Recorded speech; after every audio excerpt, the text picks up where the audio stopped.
Today we have the baddest tractor to ever come out of the 70s.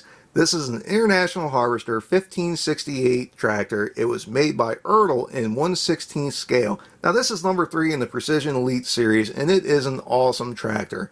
Now when I say it's the baddest tractor, I mean that both good ways and bad ways. It's an awesome tractor, but it's also a terrible tractor. We'll get into that in a minute. We have a lot to talk about, but first let's look at the toy itself. Now the first thing that jumps out and grabs you is the twin stacks from the V8 motor here. Ertl did a really good job. I mean, they always do a good job in their Precision series of replicating the finer details in the motor, but they really did a good job with this. Like the heat shrouds on the exhaust just look fantastic. The International diesel decals on top of the headers here just look fantastic. You even have the serial number plate right here. It looks great. The decals for the battery covers. It all looks great. The paint's very good. Now, it is a black stripe. Now, what the black stripe means is the normal regular 66 series tractors, this was white, and the fan cover here was also white. And towards the end of the production run, right before the 86 series come out, maybe like the last year or so, they came up with a different paint scheme with the black stripe here just to make it seem like it was a new updated tractor line, which really not much had changed. It was mostly just the paint as a sales tool more than anything else. But that's why this is a black stripe, and that's what that means. Now, Ertl has had a ton of problems with this white film showing up on the tires, and it's not just limited to the Precision tractors, it's on all their tractors. Some guys can get it cleaned off and it doesn't come back. Other guys, it just keeps coming back and back and back. And I've heard that you can put Armor All on these tires and that will fix it, but I have not tried it.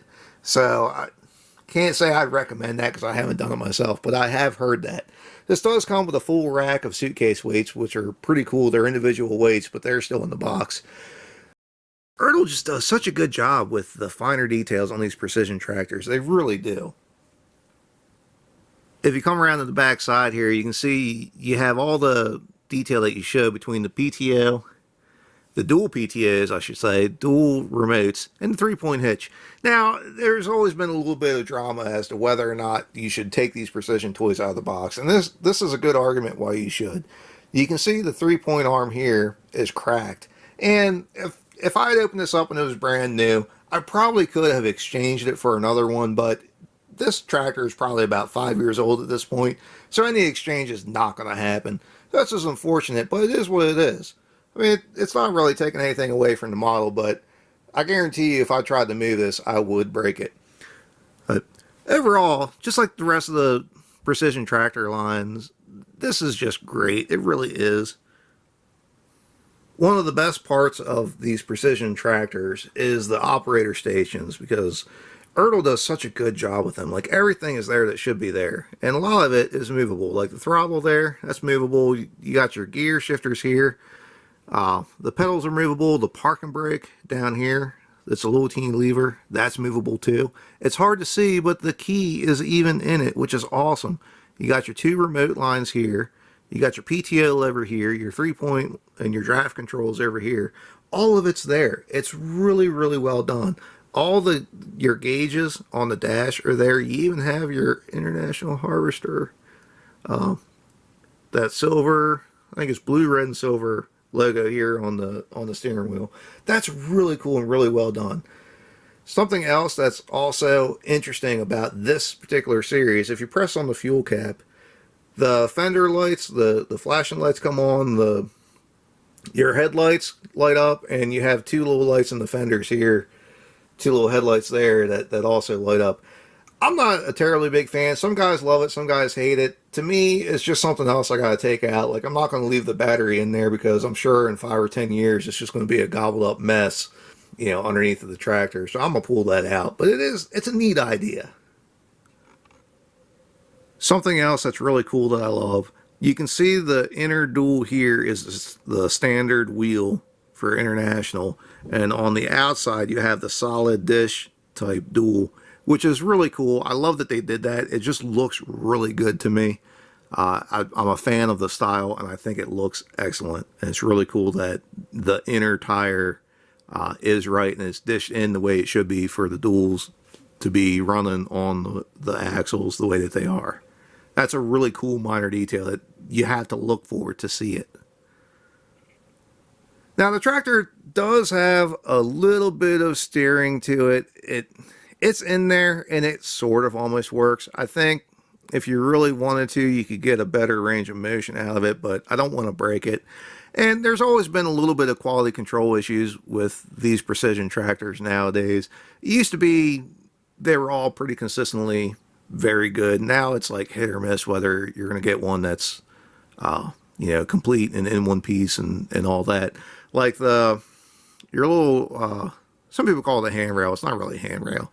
It's just a guard for around your shift levers. This one's set in too far and it actually covers up your gears on this side. So this lever is like your high forward, your low forward, and your reverse lever, and this is your gears. I can't remember if this is a 3-speed or 4-speed. I think the 86s were 3-speed. The 1586 was a 3-speed, and I think the 1566, did I say 66 or 86? The 86 is a 3-speed, the 66 I think is a 4-speed. Your TA's over here, throttle there. We talked about that. Anyway, the little guard here covers up the numbers, which is kind of disappointing. The steering's not great, which is again kind of disappointing. But for the most part, it's really pretty decent. Your little flapper stacks do open up, so you can set it up like it's running if you really wanted to, which is neat. Now, as far as the real tractor itself, oh my goodness, here we go. So, first things first, it's all Massey Ferguson's fault. So, going back to the 60s, it became a horsepower race for farm tractor manufacturers. Every new series that came out had to be bigger, stronger, faster than the last.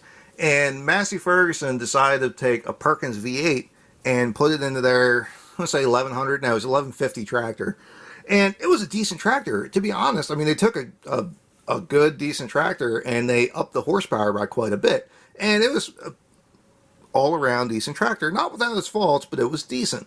So International looks over and says, hey, we make our own V8s in the trucks. Let's put one in the 1466 and the 1566. That's what they did. They took the DV550, which was a truck motor, and stuck it in the farm tractors.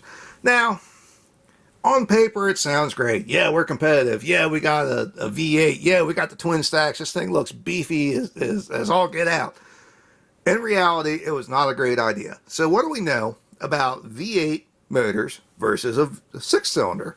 So 6 cylinders, while not great RPMs, not very high RPMs, not great horsepower, they can be great, but generally it's average, and great lugging power at low RPMs. Whereas the V8s, you get most of your power at the higher RPMs. There's no lugging power at all towards the lower end of the RPMs, and they also don't idle very well. And that was very much the case for this DV550. Now, for whatever reason, whether it's fuel savings or whatever, International sent these out from the factory so that at idle, they would only idle on 4 cylinders, not all 8. And it was good for fuel, but they didn't idle very well. And at the same time, you have this giant, massive, beefy, muscle tractor running on 4 cylinders. Come on, it sounds terrible. So a lot of farmers actually got it changed as a fuel pump setting so that they would idle on all 8 cylinders. Now, that being said, they didn't idle very well. And every farm tractor known to man probably spends about half its life idling for whatever reason. They just have a lot of idle time. So you have a motor in a very good farm tractor. A 1566 was an excellent tractor, but you have a motor that doesn't make great power at low RPMs, doesn't idle very well, and really only performs when it's wide open. It doesn't make for a very good, reliable combination. Now, Oliver also put the 3208 in their farm tractors. I think it was a 2250 or 2255. It was one of the two. And Minneapolis Moline I don't think did, but Cockshut did. Now, there's not much difference between a Cockshut and an Oliver. They're basically the same tractor at this point, in the mid-70s. But the same thing, they were okay. They weren't great. V8s just really aren't good motors for farm work. They just aren't. A lot of people have tried putting V8 motors in the farm tractors, especially the big articulating tractors, and they just don't hold up. They don't. For whatever reason, they're just not suited for it. So, that being said, if this tractor were real, it was a black stripe 1568 running in this condition, you're looking at a minimum of $30,000 for this tractor. Maybe 40, maybe 50, to be honest, the way tractor prices have been exploding lately, muscle tractors. $50,000 for this tractor is not unrealistic. And there's a lot of factors that go into that. So, this is a black stripe tractor. The 66 series was going out of production. They wanted to dress it up for the last, I think I already talked about this. It's right before the 86 come out. So there's not a lot of black stripe, true black stripe 66 series tractors. And add on top of that, that this is a 1568. Most of the 1568s just didn't make it. They just didn't make it. M&W made a turbo kit, a twin turbo kit that you could put on this motor to help it get a little more power at the lower RPMs. So a lot of farmers did it. And eventually what happened was you got maybe 200 or 300 hours out of the motor with these turbochargers on it, and then the heads would go bad. So you're looking at 300 hours before you got to rebuild the motor. Most farmers said, okay, great, that's awesome. No thanks. I'm not doing that again. And they either traded the tractors off, sold them, or threw them into the woods or the junk pile. A lot of farmers even pulled the motors out and put the regular 66 series motor back in it to get themselves a decent farm tractor. The novelty was great, but they just weren't good tractors in reality. So, you have a tractor that was only made for a year or two.